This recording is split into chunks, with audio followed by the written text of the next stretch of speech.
नमस्कार। सभी आप सकुशल मंगल होंगे। अपन पिछले लेक्चर वीडियो में प्रश्नावली 18 प्रायिकता अपनी कंप्लीट हो चुकी है और आज अपन प्रश्नावली 17 केंद्रीय प्रवृत्ति के माप अपन प्रारंभ करने जा रहे हैं। सबसे पहले इस प्रश्नावली के बारे में देखते हैं कि इसका अंक भार कितना है।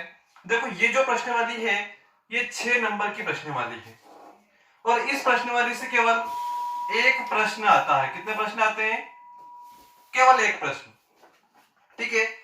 अब देखो, 6 नंबर का एक प्रश्न, उस जो प्रश्न पूछा जाता है वह किस प्रकार का होता है तथा उसमें क्या क्या आपसे ज्ञात करवाया जाता है, थोड़ा सा समझेंगे। इस 6 नंबर की प्रश्नावली में एक प्रश्न, वो भी माध्य माध्यिका बहुलक से संबंधित होता है। इसमें भी देखो 3 चीजें हो गई है, लेकिन वहां पर आपसे 2 चीजें पूछता है। माध्यिका तो लगभग सभी पिछले प्रश्न पत्रों में देखा गया है।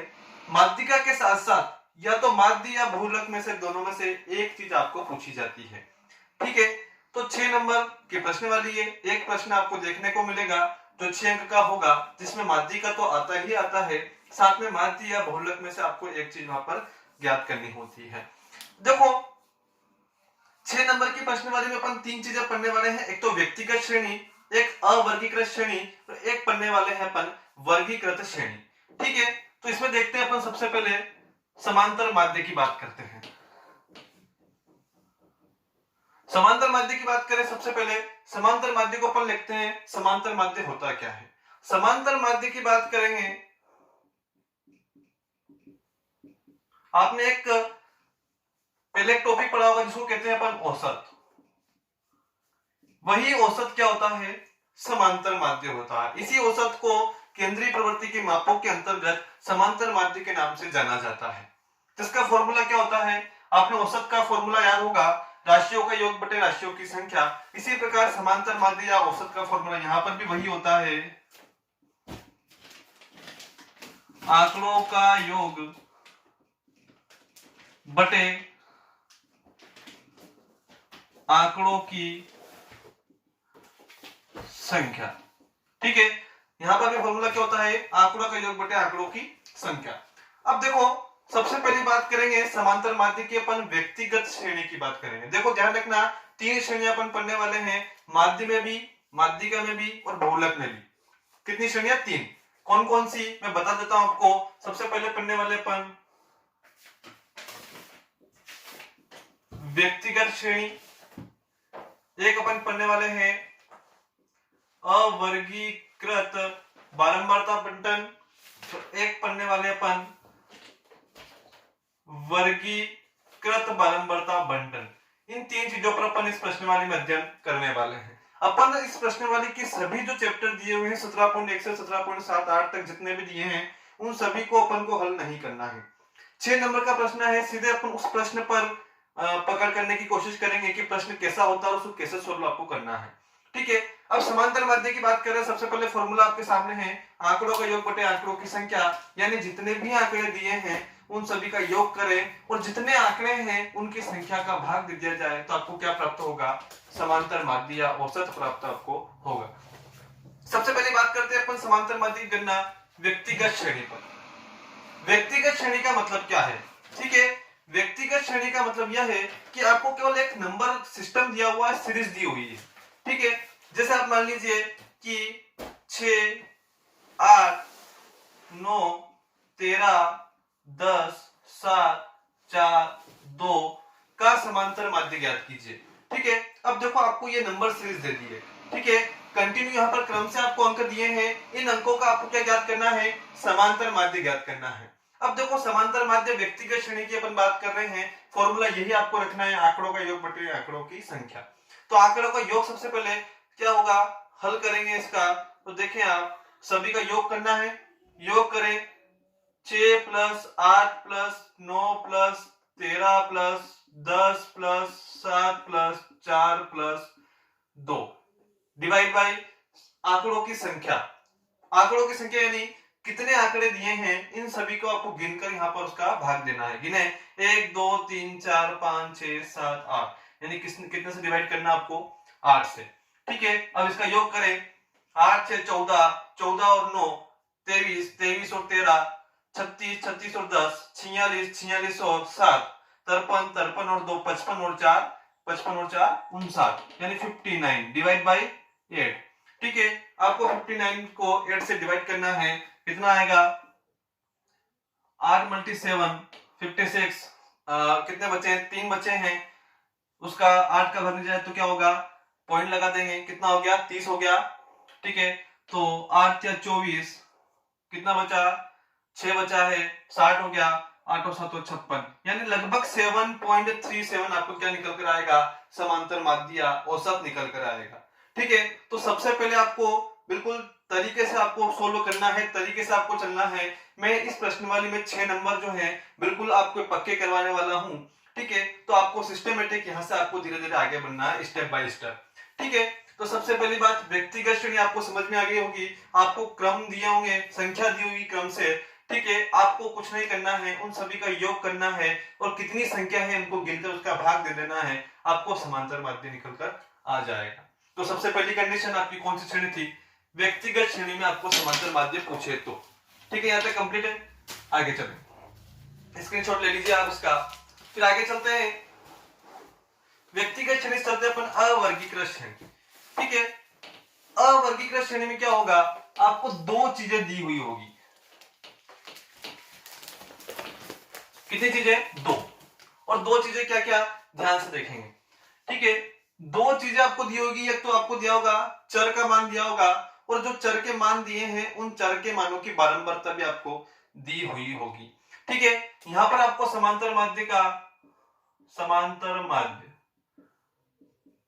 ठीक है, अवर्गीकृत और वर्गीकृत में आपको समांतर माध्य का फॉर्मूला याद रखना है, सिग्मा एफ एक्स बटे सिग्मा एफ। ठीक है, अब देखो सिग्मा क्या होता है, ध्यान रखना सिग्मा का सबसे पहले आपको अर्थ पता होना चाहिए। ये सिग्मा जो है, ये सिग्मा क्या है, ये ग्रीक वर्णमाला जो है, उस ग्रीक वर्णमाला का एक अक्षर है जो क्या करता है, योग की संक्रिया को प्रदर्शित करने का कार्य करता है। ध्यान रखना क्या कार्य करता है, योग की संक्रिया को प्रदर्शित करने का कार्य सिग्मा करता है। ठीक है, तो ध्यान रखिएगा सिग्मा क्या है, यहाँ पर ग्रीक वर्णमाला का एक अक्षर है जो क्या करता है, योग की संक्रिया को प्रदर्शित करने का कार्य यहाँ पर कर रहा है। ठीक है, तो समांतर माध्य का एक फॉर्मूला हो गया, व्यक्तिगत श्रेणी के लिए कौन सा होगा, आंकड़ों का योग बटे आंकड़ों की संख्या। यहाँ पर भी सिग्मा एफ आंकड़ों का योग ही है और सिग्मा एफ क्या है, आंकड़ों की संख्या ही है। ठीक है, लेकिन यहाँ पर किस अर्थ में इसको देखेंगे वो अपन आगे देखने वाले हैं। ठीक है, तो समांतर माध्य के लिए आपको ये फॉर्मूला भी आपको याद रखना है, किस किस के लिए, अवर्गीकृत और वर्गीकृत। एक कल्पित माध्य विधि से समांतर माध्य भी आपके सिलेबस में दिया है, उसको भी अपन आगे डिस्कस करने वाले हैं। ठीक है, तो अब देखिए यहां पर आपको आगे देखते हैं, इसको कॉपी कर लीजिएगा आप। सिग्मा क्या है, ग्रीक वर्णमाला का अक्षर है और क्या काम करता है, योग की संक्रिया को दिखाने के लिए, प्रदर्शित करने के लिए अपन सिग्मा का इस्तेमाल अपन करते हैं। ठीक है, आगे चलते हैं। अब देखो अवर्गीकृत श्रेणी में आपके सामने बना रहा हूं। ठीक है, क्या होगा, देखो इसमें स्तंभ वाइज आपको प्रश्न देखेंगे मिलेंगे। एक मैं प्रश्न लिख देता हूं यहां पर,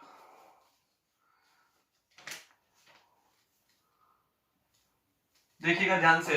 यहां पर दिया आपको x जो चर है, x के मान दिए होंगे और एक आपको दिया होगा उन x के मानों की बारंबारता, फ्रीक्वेंसी यानी f। ठीक है, अब देखिए जैसे मान लीजिए आपको मान दिए हैं 3 5 9 8 6। ठीक है, ये मान आपको दिए हैं 3 5 9 8 6, किसके मान है, चर x के मान दिए हैं। चर x के मान देने के बाद आपको इनकी फ्रीक्वेंसी यानी इनकी बारंबारता दी हुई है कि ये 3 कितनी बार है, 5 कितनी बार है। ठीक है, तो आप मान लीजिए इनकी बारंबारता है कुछ भी ले लीजिए आप, अभी जैसे 4 7 11 6 3। ठीक है, ये फ्रीक्वेंसी होगी किसकी, समांतर माध्य ज्ञात कर रहे हैं, इसमें x दिया है चर और एक बारंबारता दी हुई है जिसके मान आपको दिए हैं। अब आपको यहाँ पर इसका समांतर माध्य ज्ञात करना है। ये श्रेणी कौन सी हो गई, अवर्गीकृत श्रेणी या अवर्गीकृत बारंबारता बंटन। ठीक है। एक आएगा वर्गीकृत। वर्गीकृत में क्या होगा, आपको यहाँ वर्ग देखने को मिलेंगे 0 से 10, 10 से 20, 20 से 30। ठीक है, तो अब देखो इसका समांतर माध्य करने के लिए सबसे पहले आप स्तंभ का निर्माण करें। स्तंभ निर्माण कैसे होंगे, देखो आपको कुछ नहीं करना है, प्रश्न दिया है सेम इसी को आपको इस प्रकार से स्तंभ बनाने हैं। पहला स्तंभ बनेगा, उसमें क्या होगा, चर x का मान जो आपका दिया है। दूसरे में क्या होगा, आपकी इसकी फ्रीक्वेंसी यानी जो बारंबारता आपको दी हुई है। तीसरे स्तंभ में आपको क्या करना है, चर x के जो मान दिए हैं उन x के मानों का आपको बारंबारता जो दी उनके सामने, उससे उनका गुणा करके एक नया दोनों का गुणनफल एक साथ आपको लिखना है, जिसको बोलते हैं अपन fx। ठीक है, यानी f और x का गुणनफल। तीन स्तंभ हो गए। एक में तो आपको x का मान दिया है वही कॉपी करना है, एक में इनकी बारंबारता दी है वही कॉपी करना है, एक में क्या करना, आपको दोनों का गुणनफल आपको लिखना है। तो लिखें, सबसे पहले 3 है, फिर कितना है 5 है, 9 है, 8 है और 6 है। ठीक है, इनकी बारंबारता देखें, 4 है, 7 है, 11 है, 6 है और 3 है। अब तीसरे स्तंभ में आपको क्या करना है, दोनों का गुणा करके लिखना है। करें, 3 × 4 कितना हो जाएगा 12, 7 पंजे 35, 11 × 9 कितना हो जाएगा 99, 8 × 6 कितना हो जाएगा 48 और 6 × 3 कितना हो जाएगा 18। ठीक है, तो ये आपका हो गया fx। ठीक है, f और x का गुणनफल।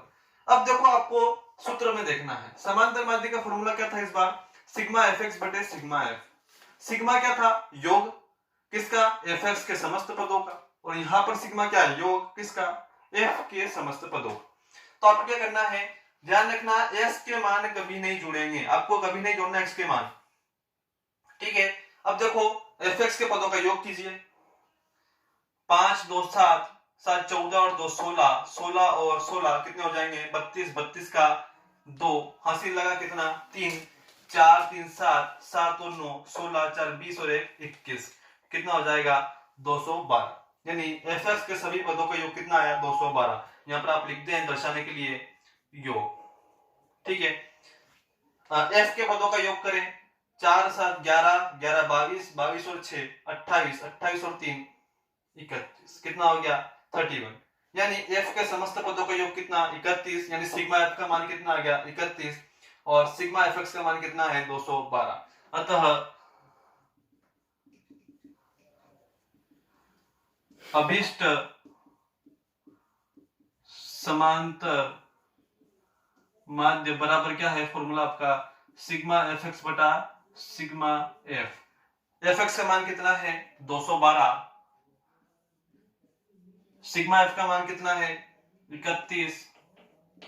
ठीक है, आपको 212 को 31 से डिवाइड करना है। लगभग एक बार देखने करके थोड़ा सा कितना हो जाएगा, 3 और 7 तो 21 नहीं होगा, 3 6 18, 6 पॉइंट लगभग कुछ आएगा 18, ये हो जाएगा आपका लगभग 30 बचा है, 30 से कम बचा है, तो लगभग आपका वापस ये आने वाला 6.6 के लगभग आपका आने वाला है। ठीक है, आप 212 को डिवाइड कर लेंगे 31 से, लगभग जो भी मान आपका है। ठीक है, तो ध्यान रखिएगा ये आपका क्या हो गया, अभिष्ट समांतर माध्य आपका हो गया है। ठीक है, तो ध्यान रखना अवर्गीकृत श्रेणी जब आपके सामने हो तो आपको इस प्रकार से समांतर माध्य निकालना है। कुछ नहीं करना है, सीधा सा फंडा है, x आपको दिया हुआ होगा, f आपको दिया हुआ होगा, तो तीसरे स्तंभ में आपको नया निर्माण करना है, f और x के दोनों पदों को क्या करना है, गुणन संक्रिया आपको करके देखना है। यहाँ तक कंप्लीट है, इस प्रश्न का भी आप स्क्रीनशॉट ले लीजिए। ठीक है, ये मैंने मन से कराए, आप एग्जाम में जो अपने टॉपिक्स हो जाएगा पूरा बहुलक तक अपन पहुंच जाएंगे, उसके बाद आपको मैं महत्वपूर्ण प्रश्न यहाँ पर आपको करवाने वाला हूँ इसके चैप्टर के। ठीक है, तो यह आप कॉपी कर लीजिए। अगला आगे बात करते हैं अपन, तीसरी श्रेणी आती है वर्गीकृत।